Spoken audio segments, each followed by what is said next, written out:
Hey, what's up, guys? Welcome back to another edition of the Adam Eisen Show. This is the 13th edition now, and the NFL regular season's all wrapped up. College football's all wrapped up. Congratulations to the national champions, Georgia Bulldogs. And 8 head coaching spots are open now. It's been an exciting week all around the sports world. You guys know how it works at this point. So we're going to jump right into it. I want to start today's show with my thoughts from the Chargers versus Raiders game, which I was very excited for on last week's episode. Sunday Night Football, Chargers, Raiders, Brandon Staley. You guys know what happened. Ty Mageddon. Everybody was rooting for. There was a lot of conflict over what happened in this game in overtime, and it purely comes down to Brandon Staley here. The Chargers are the only team in the NFL this season to have a great QB who didn't get hurt, that didn't make the postseason. Justin Herbert threw for over 5,000 yards and played great all season. Their offense was great. Wow, Brandon Staley is one of the few head coaches left around the NFL that's defensive head coach. And that's going to be a talking point for the entire show today. Defensive versus offensive head coach and where I think the league is going. You guys are going to see me talk about it a lot.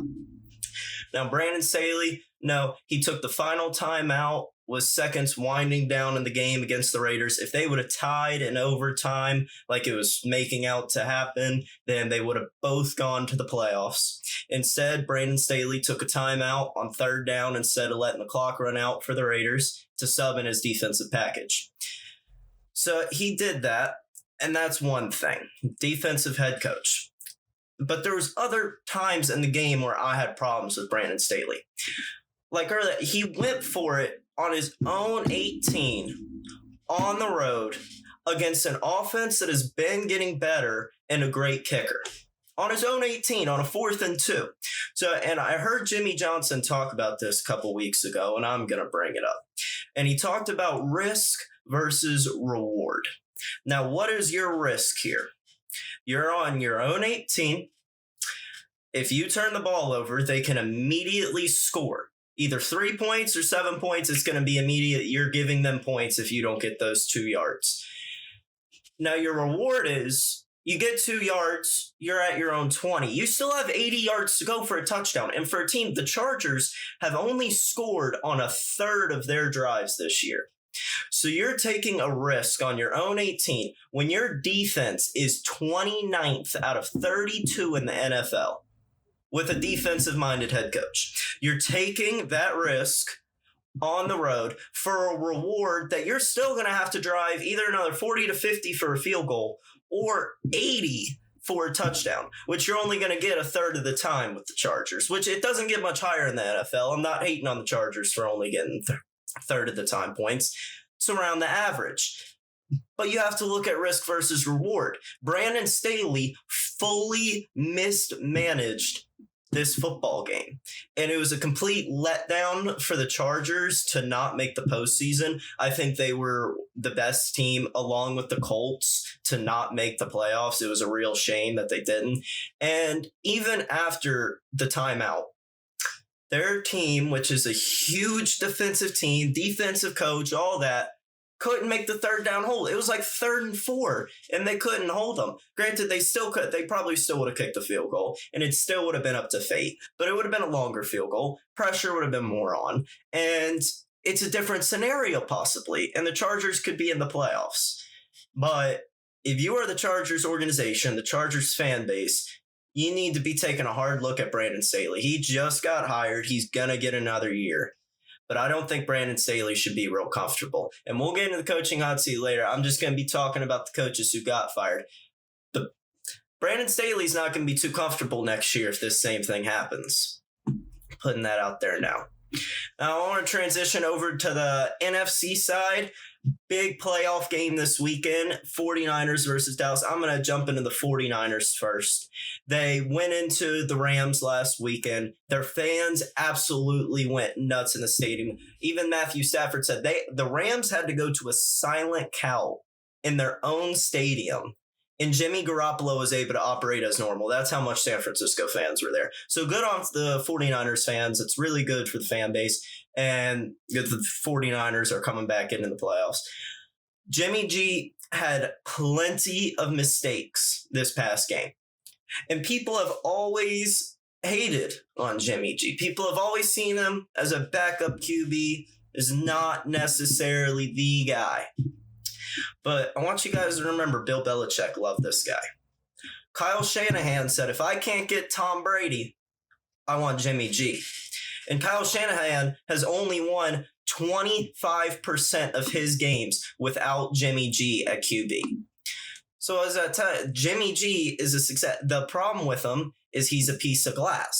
And that's part of the reason why I think they're going to keep both of the QBs next year and keep the QB controversy going. I think Jimmy G and Trey Lance work great together.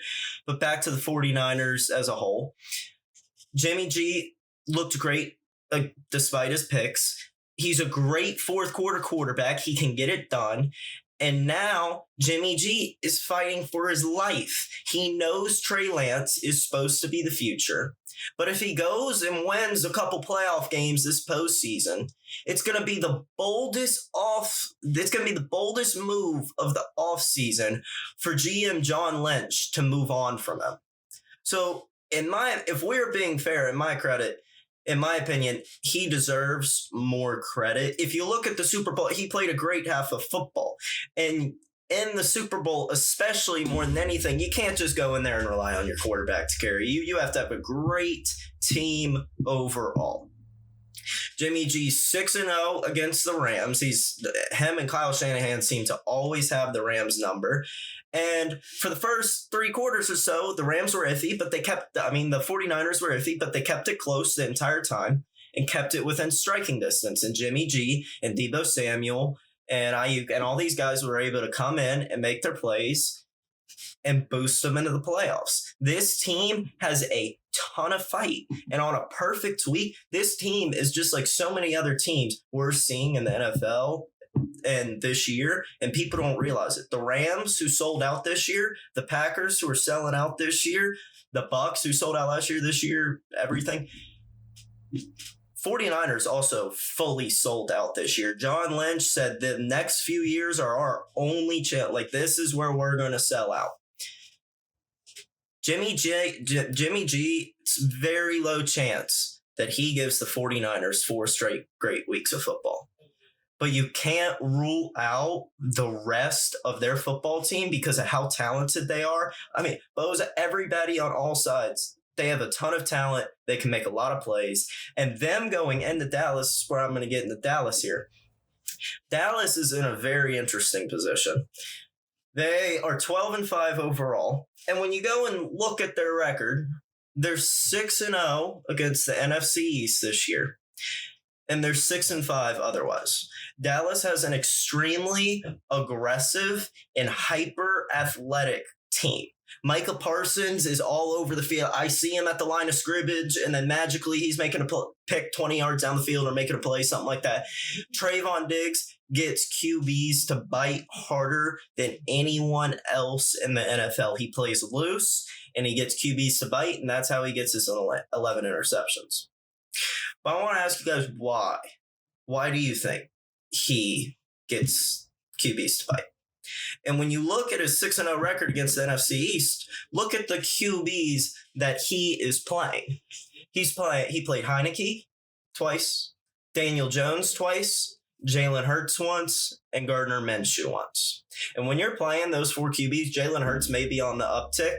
When you're playing those 4 QBs, with how young Jalen Hurts is, Trayvon Diggs can do all that stuff. But then you go and look at his other stats, like Trayvon Diggs has allowed the most yards in the NFL this season, 962. And if you look at the other teams Dallas has beaten, and their defense has done great, the only good team they have won, great QB-wise, is Justin Herbert. None of the other QBs are flashy and try to beat you over the top with big plays like the great quarterbacks do. This is why they have so many turnovers, interceptions. They play an aggressive style of defense, which will get burned by other QBs heading into this postseason. It happened earlier this year. Their losses, they have 5 losses on the season. Brady, Mahomes, Curry, Carr, and then the outlier Bridgewater. But Bridgewater, if you look at all of his other seasons, He's thrown down the field much more this season, has been much better at throwing down the field. So they are 1-4. Brady, Mahomes, Carr, Murray lost, and then Justin Herbert, great. They are 1-4 against guys who will sling it. Elite quarterbacks are 1-4. And what are the playoffs consisted of, especially the NFC this year? Aaron Rodgers, Tom Brady, Matthew Stafford, Kyler Murray, with great quarterbacks. When Dallas is going to go in, even Jimmy G has been in the league a long time. He learned from Brady. He learned from Belichick. He really knows what he's doing. When Dallas goes in and plays one of these great QBs, Trayvon Diggs with 962 yards allowed, most in the NFL, is going to get picked apart. Their defense has been electric this entire season, but it is a big worry for me, and I think that's going to shock some people. But look at the stats. A great quarterback is going to pick them apart. And then you go look at their offense, and I hated on their offense a little bit last week. They seem great. They have, in my opinion, a B QB, B running back. They're like a C coach. Well, half the reason they are getting all the points they do and stuff like that is they play against the NFC East. And they have scored 40 points or more 5 times this season. 4 of those were against the NFC East, and the other was against the Falcons. I extremely worry about the Cowboys against playoff teams, and you guys are going to see when we get to my picks down at the end of the podcast how I feel about them. But we're going to go ahead and move on to another NFC team, the Packers. You guys know I got to do my weekly Packers talk. And we're going into the playoffs now in a great position. Rarely do teams drop all pros into their roster the week before playoffs and it work as smoothly as it is. Now, we get news yesterday. Whitney Marsalis is coming back from a bicep injury.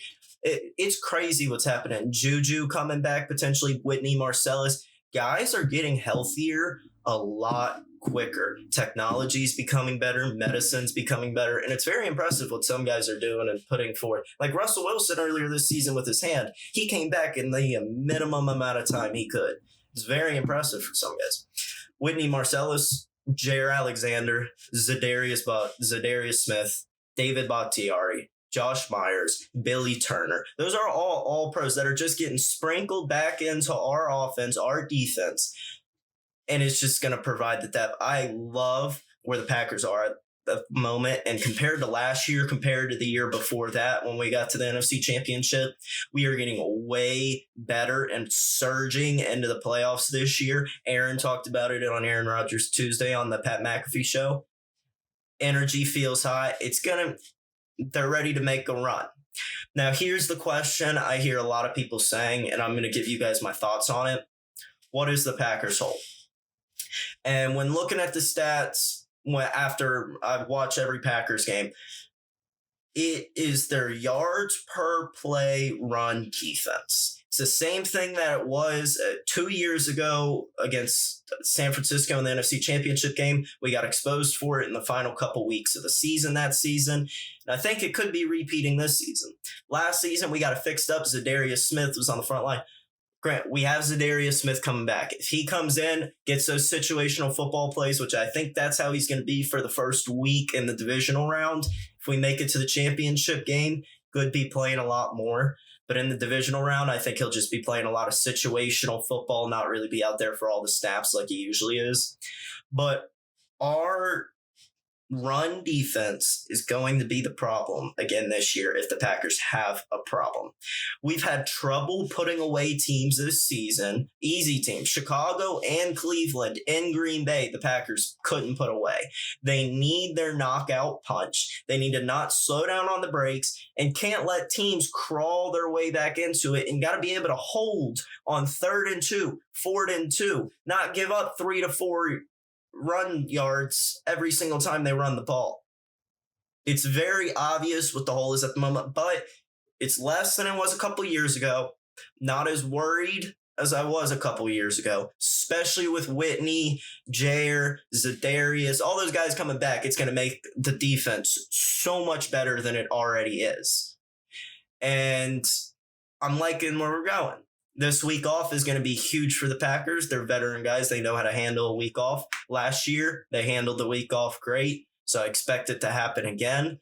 And hopefully we get through and see who we're playing after this week. I want to transition to one last team that had stuff. It's really sad that the Colts ended the way the Colts did. They got blown out against Jags. The Jags have seemed to have the Colts number since 2015. They're 7-0 against the Colts at home since 2017. Everybody else they're terrible against, but the Colts, they're killer against. And Frank Wright, the GM, everybody's coming out and not committing to Carson Wentz as their QB next year. And I'm going to come to Carson's defense here. I like Carson Wentz a lot. He's kind of like a magician. Frank Wright has been with him before. They've worked great together before, and I think Carson can fully get back to his MVP ways of 2016. He showed plenty of flashes of that.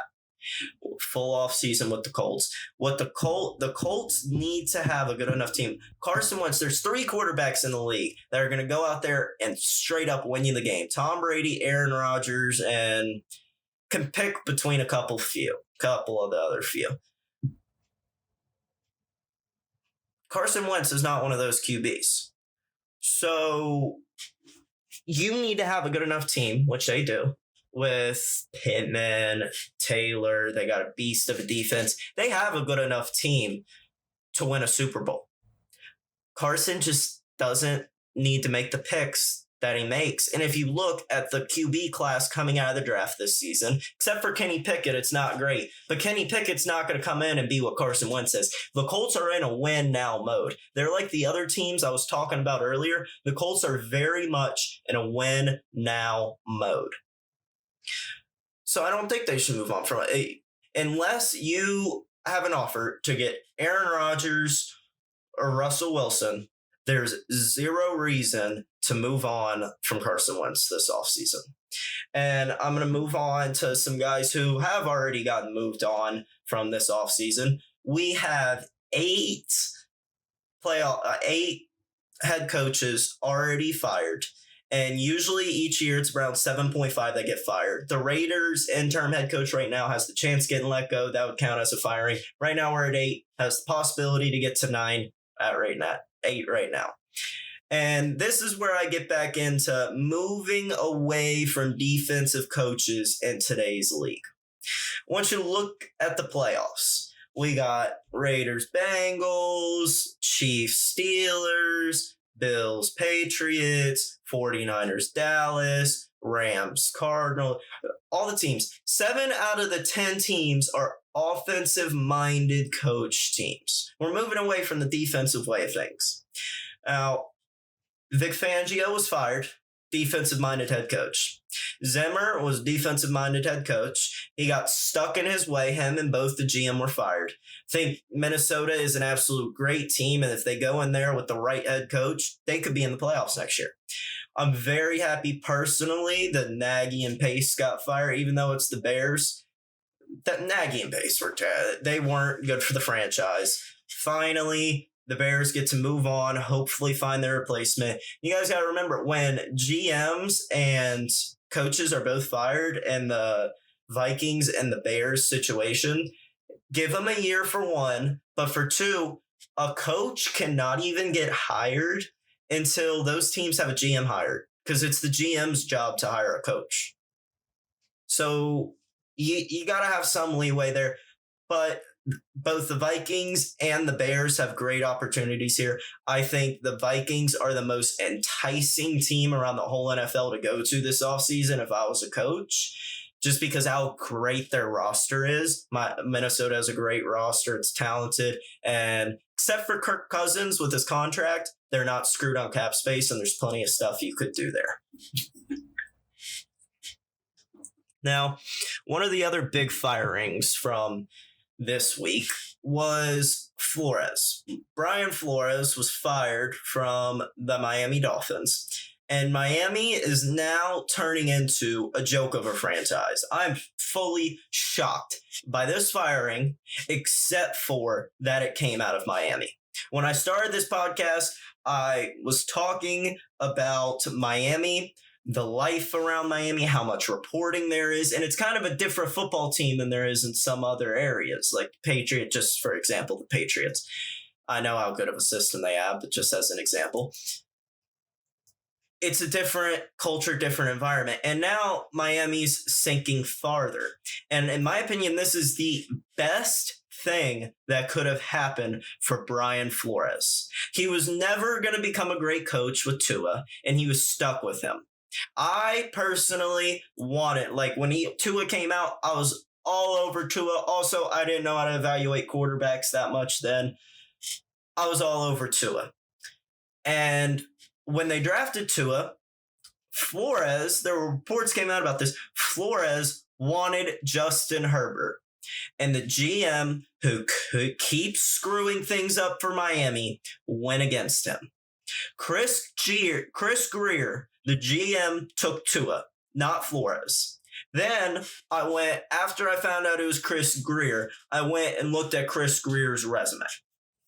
From 2007 to 2015, he was messing up the scouting department for the Dolphins. He was the lead scouting director for the Dolphins for upcoming college players. And for the last 5 years, he has been messing up the whole franchise at general manager. Back-to-back winning seasons Brian Flores had with Ryan Fitzpatrick and Tua as his quarterbacks. And now Brian Flores has all the options in the world, and that's why this is great for Brian Flores. He should go. He should take a month-long vacation, go to a beach somewhere. He needs to be patient, and he's going to find a great spot for him. Hell, he might end up in Minnesota. And I would, as a Packers fan, Brian Flores ends up in Minnesota, I'm worried.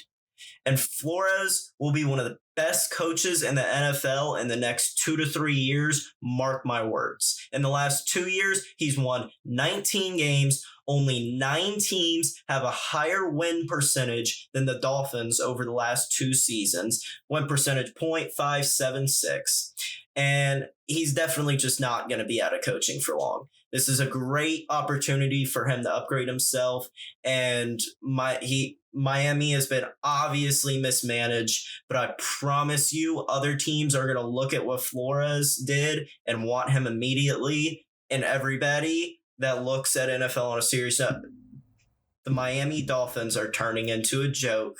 Things need to turn around for them. There was no reason for Brian Flores to be fired. That was the one highlight. The streak that they went on at the end of the season, that 10-game streak, they went 9-1, barely missed the postseason with Tua.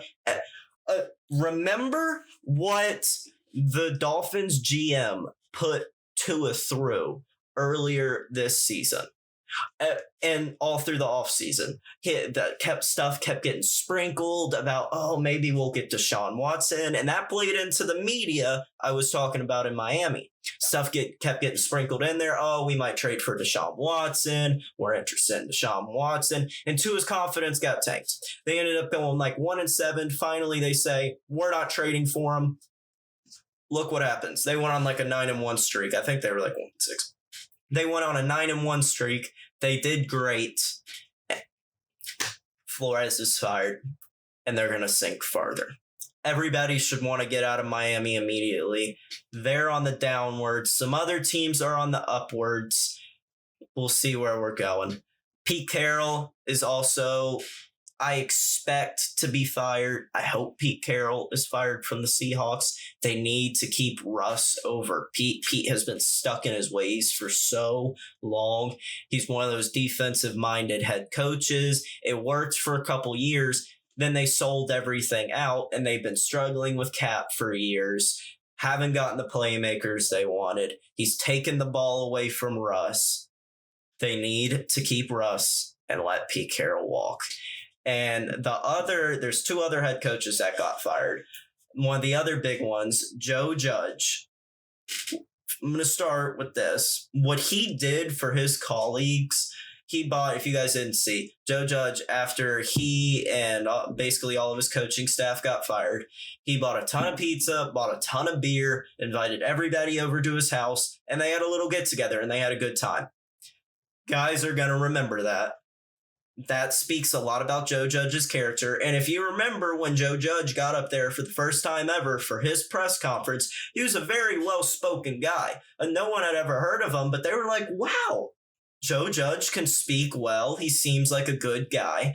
And now getting into his actual resume, it has been an absolute clown show for the New York Giants. It was his way or the highway. And the Giants are an absolutely historical franchise. They're great. And in the last 6 years, they have been a complete coaching carousel. It's great that David Gettleman got fired so they can have a new guy. This can be another one of those things where they have to hire a GM before they can hire a coach. And the Giants have always been great. This is not good for their franchise. Judge, as a new head coach, was in over his head coming into the New York Giants. And that's not a knock against Joe Judge. He was a new head coach, and I fully believe Joe Judge could be a good head coach in other scenarios. He needs to go back to the Patriots or go to another team, be a defensive coordinator for a year, be an outfit, whatever, and evaluate himself. What did I do wrong? What are these guys doing right? And that'll change a lot for Judge. And their New York Giants front office needs to stop screwing up. A lot of people don't know this.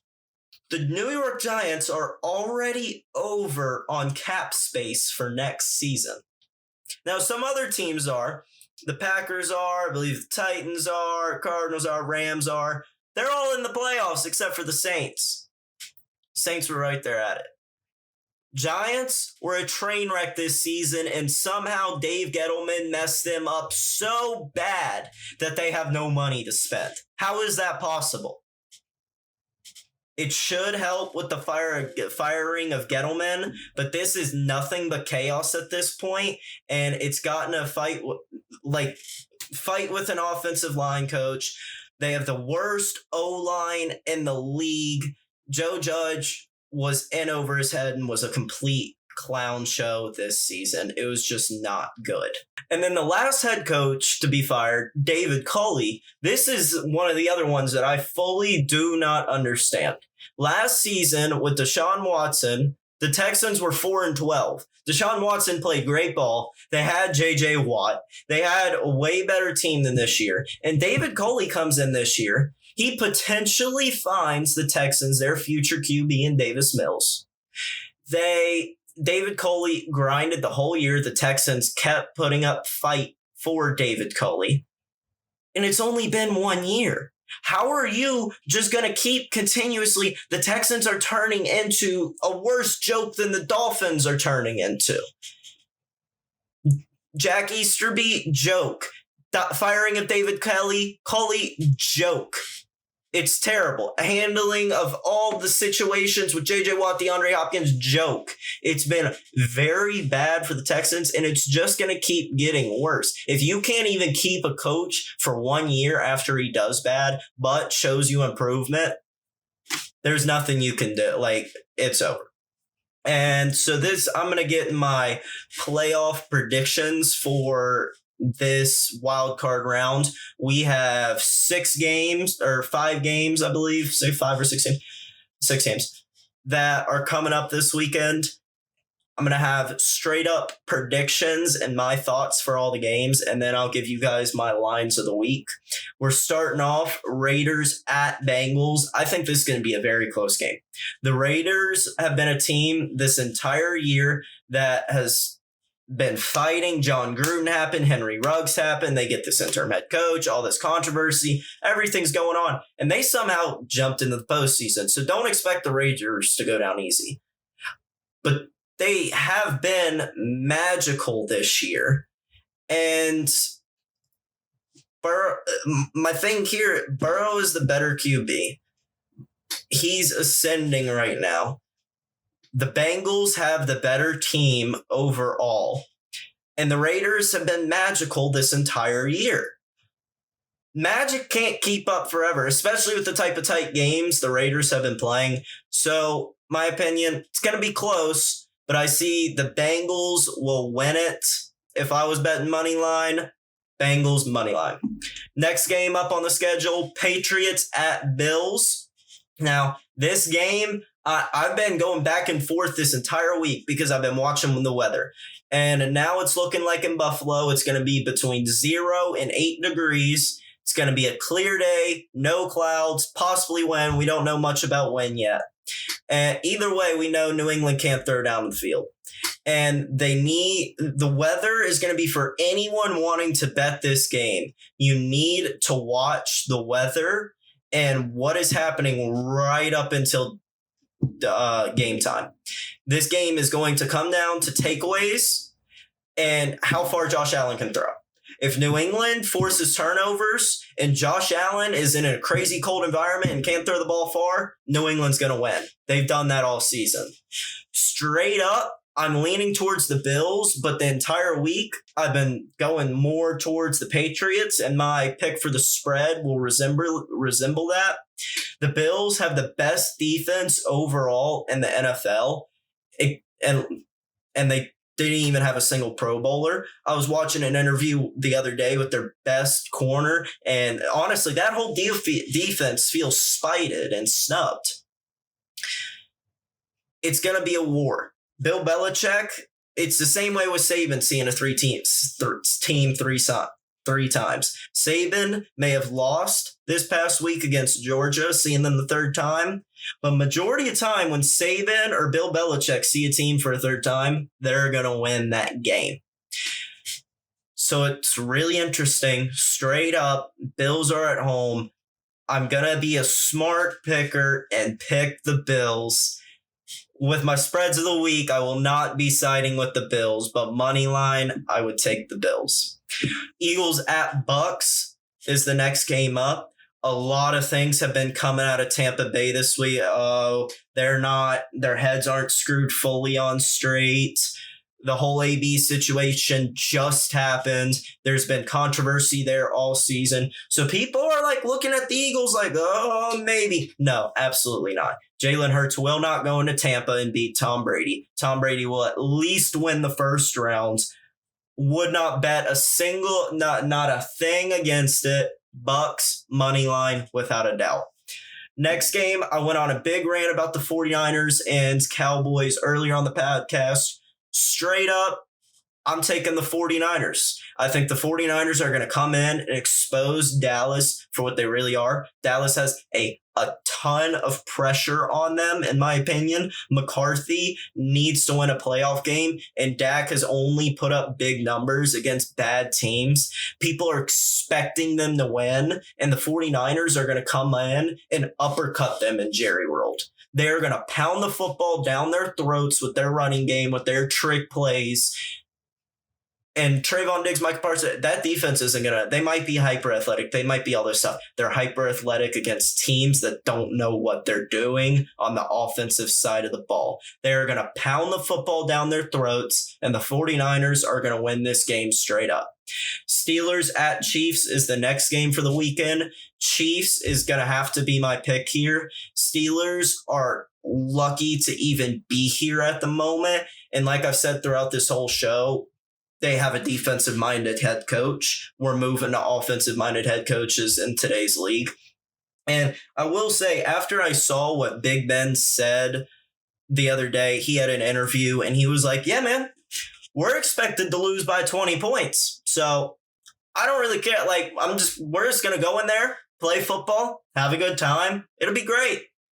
And like, yeah, some people look at that and they're like, what?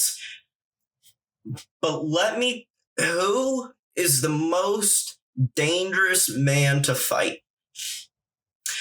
A man who doesn't have anything to lose.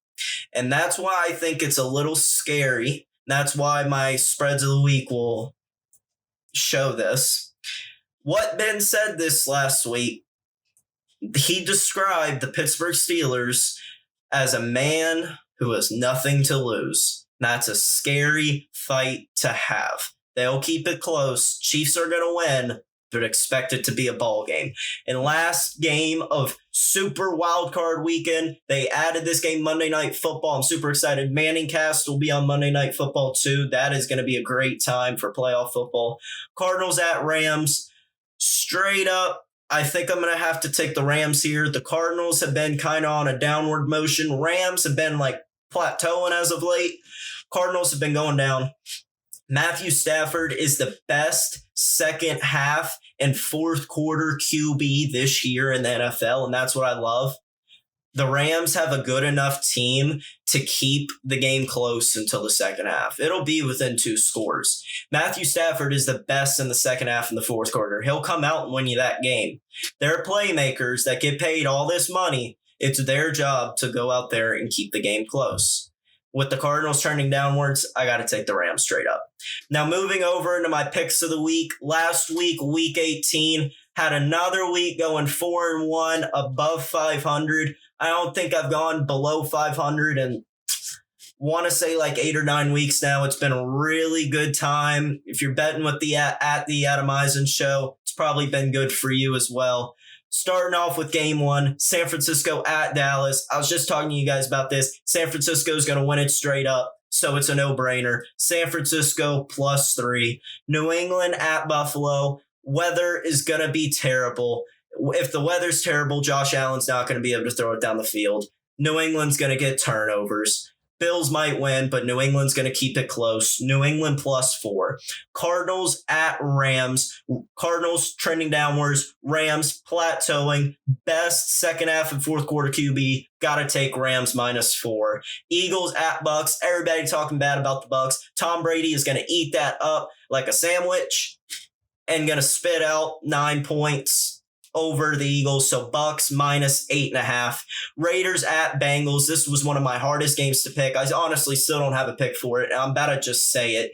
Bengals are favored by 6, and I think I got to go with Raiders +6 here. Kind of surprised that I'm doing that, but might as well. And Steelers at Chiefs. I looked at this game all week.